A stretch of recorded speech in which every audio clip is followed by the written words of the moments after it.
Big பாஸ்ல weekend எபிசோடான இன்னைக்கு முத்துக்குமரன் அவர்களுக்கு குறும்படம் ஒன்று போடப்பட்டிருக்கு அப்படிங்கிற மாதிரியான தகவல் தான் சமீபத்தில் தெரிய வந்திருக்கு. என்ன ப்ராப்ளம், எதற்காக குறும்படம் அப்படிங்கிறதான் இந்த வீடியோவில் நம்ம பார்க்க போகிறோம். பிக் பாஸ்ல கடைசி 2 நாட்களில் ரொம்பவே முக்கியமான சண்டையில் ஒன்று தான் கேர்ள்ஸ் டீம் வந்து பாய்ஸ் இருக்க கிச்சனுக்கு சமைக்க போகணும் அப்படின்னா டாஸ்க் பண்ணணும் அப்படிங்கிறது. அண்ட் அது மிகப்பெரிய ஒரு இஷ்யூ ஆகியிருந்துச்சு. அப்போ முத்துக்குமரன் அவர்கள் ஒரு விஷயம் சொல்லியிருந்தாங்க. கேர்ள்ஸ் வந்து எப்படின்னா ஸ்டார்டிங்கில் கொடுத்த சத்தியத்தையே வந்து அவங்க காப்பாற்றல, அவங்க உள்ளே இருக்கும் போதும் காப்பாற்றல, வெளியே இருக்கும் போதும் காப்பாற்றல. ஸோ நம்ம வந்து அதை ஸ்போர்ட்டிவாக எடுத்துக்கலாம், அவங்கள டாஸ்க்கை வந்து கொஞ்சம் ரெடியூஸ் பண்ணலாம் அப்படிங்கிற மாதிரி சொல்லியிருந்தாரு. இந்த ஒரு விஷயத்த ஒரு சில விஷக்கிருமிகள் என்ன பண்ணிட்டாங்க அப்படின்னா, அவர் கேர்ள்ஸ் மட்டும் பர்டிகுலராக சொல்கிறாரு, அதுவும் ஒட்டுமொத்த பெண்களையுமே சொல்கிறாரு அப்படிங்கிற மாதிரி பர்டிகுலர் டைமை மட்டும் கட் பண்ணி சோசியல் மீடியாவில் ட்ரெண்ட் பண்ணிட்டாங்க.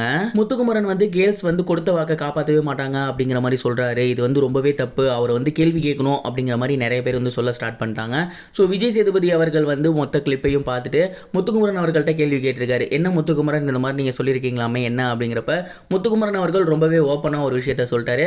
சார், நான் எந்த ஒரு இடத்துலையுமே பெண்கள் அந்த மாதிரி பேசவே மாட்டேன், நான் பெண்களை மதிக்கிறவன். நான் வந்து என்ன சொல்லியிருந்தேன் அப்படின்னா, ஃபர்ஸ்ட் வீக்கில் எங்களுக்கு வந்து கேர்ள்ஸ் டீம் ஒரு வாக்கு கொடுத்துருந்தாங்க, அதை காப்பாற்றல. ஸோ இப்போயும் அவங்க அதை பண்ண போகிறது கிடையாது, நம்ம வேணால் வேறு மாதிரி பண்ணிக்கலாம் அப்படிங்கிறது தான் என் டீம்கிட்ட நான் சொல்லியிருந்தேன். நம்மள குறும்படம் கூட இருக்கும், போட்டு பாருங்க அப்படிங்கிற மாதிரி சொல்லியிருக்கேன். உடனே விஜய் சேதுபதி அவர்கள் குறும்படம் ஒன்று போட்டு காட்ட அதில் வந்து முத்துக்குமரன் அவர்கள் அந்த மாதிரி தான் சொல்லியிருந்தாரு. எந்த ஒரு இடத்துலையும் 19 கேர்ள்ஸ் அப்படின்னு சொல்லவே கிடையாது. ஸோ இந்த ஒரு விஷயத்தை எதுக்கு குறும்படம் போட்டு விஜய் சேதுபதி அவர்கள் காட்டியிருக்காரு அப்படின்னா, வெளியில் இந்த விஷயம் வந்து ரொம்பவே சென்சிட்டிவாக போய்கிட்டு இருக்கு. இந்த இடத்துக்கிட்ட நம்ம இதை அட்ரஸ் பண்ணி கேட்கல அப்படின்னா கண்டிப்பாக அது முத்துக்குமரனுக்கு மிகப்பெரிய லெவலில் எதிராக மாறும் அப்படிங்கிறதுனால தான் இந்த ஒரு விஷயத்தை விஜய் சேதுபதி அவர்கள் ரொம்பவே சூப்பராக ஹேண்டில் பண்ணி குறும்படம் முனையும் போட்டு காட்டியிருக்காரு. ஸோ வீட்டுக்குள்ளே இருக்கவங்களுக்கும் சரி, வெளியில் இருக்கவங்களுக்கும் சரி, முத்துக்குமரன் அவர்கள் அந்த மாதிரி பேச கிடையாது, பெண்களை 19 பேசல, வீட்டுக்குள்ளே இருக்க அவங்க சொல்லி செய்யாமல் போன விஷயத்தை தான் சொல்லியிருக்காரு அப்படிங்கிறது தெரிய வந்திருக்கு. ஸோ இந்த ஒரு விஷயத்தை பற்றி நீங்கள் என்ன நினைக்கிறீங்க? ஒருவேளை முத்துக்குமரனோட வளர்ச்சி பிடிக்காம ஒரு சிலர் இப்படி பண்ணிட்டாங்களோ அப்படிங்கிற மாதிரி எனக்கு தோணுது. இதை கமெண்ட் பாக்ஸில் ஷேர் பண்ணுங்க. இது ஒரு புறம் இருக்க, இன்னொரு புறம் இந்த வாரம் யார் எலிமினேட் ஆக போறாங்க அப்படிங்கிற ஒரு கேள்வி பெருமளவில் இருக்கு. சோசியல் மீடியாவில் மெஜாரிட்டியா அடிபடுற பேர் யாருது அப்படின்னு பார்த்தீங்கன்னா ரியா அவர்கள் தான். வைல்ட் கார்டு என்ட்ரியா உள்ள வந்திருந்தாங்க. இந்த வீக் வந்து அவங்களுக்கு ரொம்பவே குரூஷியலான வீக் அப்படிங்கிறத அவங்களே மென்ஷன் பண்ணியிருந்தாங்க. சொல்லப்போனால் இந்த வீக் வந்து அவங்க ரொம்பவே நல்லபடியாக தான் பர்ஃபார்ம் பண்ணியிருந்தாங்க.